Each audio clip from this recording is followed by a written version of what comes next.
사랑합니다. 네, 저는 어제 이 앞선 말씀을 통해서 하나님께서 사울에게 어떻게 임하시고 대답하셨는지에 대해 말씀을 나눴습니다. 사울은 정말 다급한 마음으로 하나님의 뜻을 구했고, 그렇게 죽은 사무엘의 영이라도 불러 올려서 이 전쟁에서 목숨을 연명하기 위해서 하나님의 도움을 구했으나, 하나님은 사무엘의 입술을 통해서, 엔돌의 신접한 여인의 입술을 통해서 다시 한번 너에게서 이 나라를 빼앗아서 너의 이웃 다윗에게 줄 것이다 라고 말씀하셨던 말씀을 어제 살펴보았습니다. 그렇게 하나님의 말씀에 순종하지 않은 첫 단추로 처음부터 임했던 사울이었다면, 오늘 말씀은 하나님의 말씀에 순종한, 하나님의 뜻에 순종한 다윗에게 하나님은 어떻게 역사하시는지에 대해서 함께 이 말씀을 나누길 원합니다. 오늘 보니까 다윗은 블레셋 군대가 아벡에 진쳐 있었고, 그 아벡에 진쳐서 이스라엘 백성들을 공격하길 원할 때에 블레셋의 한 지역이었던 가드왕 아기스가 다윗에게 너도 나와 함께 이 전쟁에 나가자 라고 하면서 시작된다는 것을 알 수 있습니다. 여기에서 아벡에 진쳤다 라고 되어 있는 이 본문을 보면서 우리는 두 가지 사실을 알 수 있는데요. 먼저 첫 번째로는 이 아벡이라는 지역입니다. 사무엘상 4장에 보시면 이스라엘 백성들과 블레셋이 이미 한 차례 이 아벡이라는 곳에서 전쟁을 했었던 적이 있습니다. 그때 어떤 일이 있었는지 생각해 보니까, 그때에는 엘리의 아들들이 이곳에서 블레셋 사람들과 전쟁을 벌였는데, 이 전쟁에서 승리하기 위해 하나님의 언약궤를 가져오고, 그러나 그 언약궤도 빼앗기고 엘리의 두 아들들도 죽고, 그 소식을 들은 엘리 제사장도 죽었던 그 전쟁이 바로 이 아벡이라는 지역에서 있었다는 것을 우리가 생각할 수 있습니다.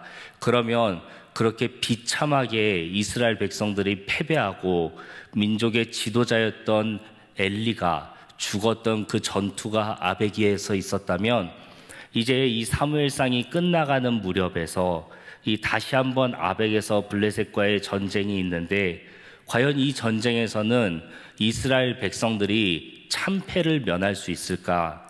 우리는 그렇게 생각해 볼 수 있습니다. 그러나 아쉽게도 이 전쟁에서 이스라엘은 민족의 지도자인 사울을 잃게 되고 그의 아들들도 잃게 됩니다. 그러니까 이 아벡이라는 지역은 참 이스라엘 백성들에게는 아픈 지역이라고 할 수 있겠죠. 그리고 또 하나 생각할 수 있는 것은, 이 아벡이라는 곳에서 이 블레셋 사람들이 진을 치고 있었다는 것은, 이스라엘을 공격하기 위해서 블레셋이 출전을 했을 때에 이 아벡이라는 곳에서부터 시작해서 점차 공격해서 들어와서 결국에는 이스라엘 백성들의 허리와 같은 그 한복판에 있는 수넴까지 차지하기에 이르니까, 오히려 어제 우리가 살펴보았던 28장의 말씀보다 이 29장의 말씀이 역사상으로는 시간 순서대로라면 더 먼저 있었던 일이었다는 것을 우리가 생각해 볼 필요가 있습니다. 그러니까 29장, 오늘 우리가 함께 읽었었던 말씀이 있었고요. 이 말씀 이후에 블레셋이 연전연승하면서 결국에는 수넴까지, 어제 우리가 살펴봤던 28장의 말씀에 수넴 지역까지 모두 점령했다라고 시간상의 흐름을 우리가 이 말씀을 통해서, 특별히 이 아벡이라는 지역을 통해서 생각해 보면 좋을 것 같습니다.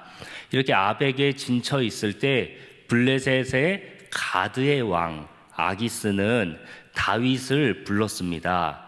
이미 이 앞장 28장 3절에 보시면 가드의 왕 아기스는 골리앗을 쓰러뜨린 이 다윗, 이스라엘에서 망명해온 다윗을 자기의 머리 지키는 자로 영원토록 삼겠다라고 선언한 바가 있었습니다. 그렇게 다윗을 신뢰했던 아기스는 다윗을 데려와서 이스라엘을 잘 아는 이 다윗으로 하여금 전쟁에 임할 수 있게 했는데요.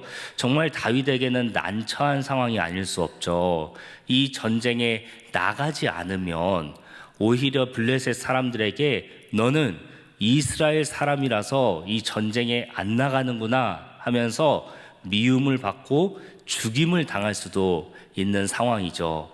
반대로 이 전쟁에 흔쾌히 나가서 가장 앞장서서 전쟁에 임한다면 다윗이 나중에 어떻게 이스라엘로 돌아갈 수 있겠으며 하나님이 이미 그에게 왕의 기름을 부으셨는데 어떻게 백성들을 무자비하게 죽인 그 손으로 이스라엘을 다스릴 수가 있겠습니까?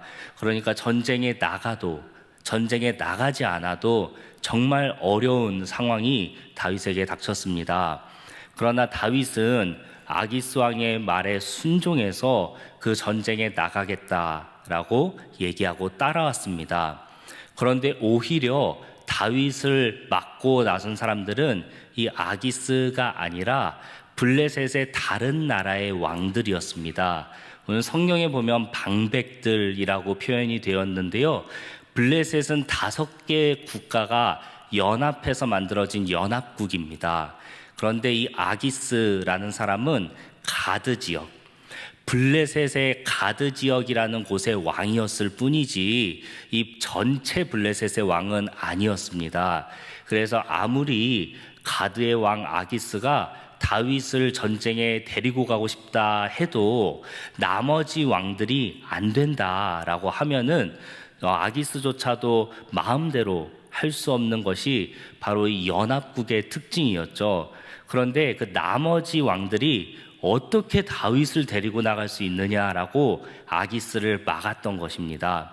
이렇게 아기스를 막을 때에 오히려 다른 방백들은 가드의 왕이었던 아기스에게 아주 마음 아팠던 일 하나를 떠올리게 합니다. 다윗은 골리앗을 죽인 자다라고 그 다윗을 칭송하는 표현이 사울은 천천히요 다윗은 만만이다라는 노래가 있지 않느냐라고 가드의 왕 아기스에게 오히려 다른 나라의 왕들이 얘기했는데요. 이것이 참으로 아이러니한 일이죠. 왜냐하면 이 골리앗이라는 사람의 출생이 가드 출생이기 때문입니다. 그러니까 아기스 왕은 자기 나라의 최고의 장수였던 골리앗, 그 골리앗을 쳐 죽인 다윗을 지금 자기의 최측근으로 데리고 온 것이기 때문에 오히려 그 정도로 아기스는 다윗을 신뢰했는데 다른 방백들은 안 된다라고 막아서고 있는 장면입니다. 그런데 이렇게 방백들이 다윗을 막아서고 안 된다라고 할 때 아기스가 했던 말이 상당히 인상적입니다. 오늘 본문 3절에 보니까 아기스는 다윗을 오히려 두둔합니다. 연합국과의 관계도 매우 중요했을 텐데 아기스는 오히려 다윗을 이렇게 옹호해주고 두둔해줍니다. 그래서 다윗이 이스라엘에서 망명해서 여기 온 이후로 지금까지 그에게서 악함을 보지 못했다라고 오히려 다윗을 지켜 세워주고 보호해줍니다. 그런데도 방백들이 안 된다라고 얘기하자 이렇게 아기스는 다윗에게 조심스럽게 다시 한번 얘기하죠. 나는 너에게서 지금까지 악함을 보지 못했는데 그래도 방백들이 이렇게 안 된다고 하니 너는 조용히 블레셋으로 돌아가라 라고 6절에서 다시 한번 다윗에게 나는 너에게서 악함을 보지 못했다라고 얘기합니다. 이 얘기를 들은 다윗은 오히려 아기스에게 이렇게 간곡하게 요청합니다. 왕이시여, 내 주시여, 내가 주의 명령을 받고 전쟁에 앞서 나가서 싸우려고 하는데 왜 저를 못 믿으십니까? 라고 얘기하면서 오히려 다윗은 전쟁에 나가겠다라고 얘기를 하는데 이때 또 아기스의 얘기가 참으로 신기하고 특이합니다. 9절에서 아기스 왕은 오히려 다윗에게 그래 다윗아, 내가 너의 선함을 아는데 너가 나에게 선대한 것이 하나님의 사자와 같이 나에게 선대한 것을 내가 너무나도 잘 안다. 너에게서 악함을 보지 못했으나 그러나 너는 편안한 마음으로 내가 너를 잘 아니까 블레셋 지역으로 돌아가 있어라 라고 얘기하는 것을 볼 수 있습니다. 그래서 결국 다윗은 이 전쟁의 무리 속에서 가장 최후방에서 전쟁을 따라갔다가 이스라엘 백성들과 대면하지 않고 새벽 일찍에 그 모든 부하들을 데리고 다시 블레셋 지역으로 돌아갔다는 것이 오늘의 말씀입니다. 오늘 말씀 속에서 다윗은 정말 큰 위기를 당했죠. 어제 사울도 정말 큰 위기를 당했기 때문에 그는 죽은 사무엘의 영이라도 올려서 살아나기를 소망했는데요. 오늘 다윗도 정말 진퇴양난에 빠졌습니다. 이러지도 못하고 저러지도 못하는 정말 어려운 순간에 빠졌는데, 이런 다윗이 어떻게 살아날 수 있었습니까? 그것은 바로 가드의 왕 아기스, 그의 최고의 신하였던 골리앗을 쳐 죽인 다윗이지만, 그런 다윗은 아기스 왕에게조차도 하나님의 사자가 사람을 대하는 것처럼 극진하게 선대했었습니다. 그렇기 때문에 가드왕 아기스는 다윗을 자기의 머리 지키는 자로 평생을 삼겠다라고 선언할 뿐만 아니라 다른 방백들 앞에서 그를 옹호하고 지켜주기까지 이르는 것입니다. 그래서 다윗은 이렇게 원수들조차도 감탄할 수 있는 선함으로, 그는 먼저 사람들의 마음을 샀기 때문에 큰 위험을 이겨낼 수 있었고 피할 수 있었다라고 저는 한 가지 발견했고요. 또 하나는 하나님께서 다윗에게 역사하시는 보이지 않는 은혜의 방편인데, 바로 이 블레셋이라는 지역이 독립 왕권을 가진 나라가 아니라 각각 분립되어 있는 연합국가라는 사실이 다윗을 살아나게 했다는 점입니다. 아기스 왕만 있었더라면 다윗은 전쟁에 선봉장으로 서서 이스라엘 동족들을 죽여야 했을지도 모릅니다. 그러나 블레셋이라는 지역이 연합국가였기 때문에 오히려 다윗은 다른 왕들이 그를 막아서 전쟁에 나가도 되지 않게끔 이르렀습니다. 이렇게 저는 하나님께서 보이지 않는 방편들, 이 블레셋이라는 지역이 연합국가라는 점을 이용해서도 하나님께서 다윗을 위험에서 건져주셨다라고 생각하면서, 다윗이 오늘 큰 위기에서 건진받을 수 있었던 이유는 다윗 스스로도 타인들에게 선하게 극진하게 대했던 것뿐만 아니라 하나님께서도 다윗의 삶에 역사하셔서 보이지 않는 은혜로 다윗을 위험에서 구원해 주셨다라고 생각하게 되었습니다. 말씀을 정리해 볼까요?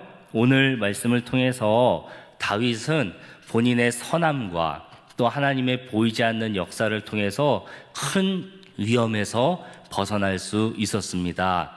오늘 말씀처럼 우리도 오늘 하루를 살아가면서 만나는 사람들에게 하나님의 사자처럼 선하게 대하여서 사람들에게도 은혜를 입고 하나님께도 은혜를 입는 존귀 여김받는 우리 모두가 되기를 간절히 소망합니다. 하나님의 말씀에 순종했던 다윗에게 하나님은 보이는 은혜뿐만 아니라 보이지 않는 은혜까지 허락하셔서 그의 삶을 위기에서 구해낸 것처럼, 오늘 우리도 하나님의 말씀에 순종할 때 하나님께서 우리의 삶에 보이지 않는 은혜를 통해 우리를 위기에서 벗어나게 하시고 우리를 생명의 길로 인도해 주실 것을 믿습니다.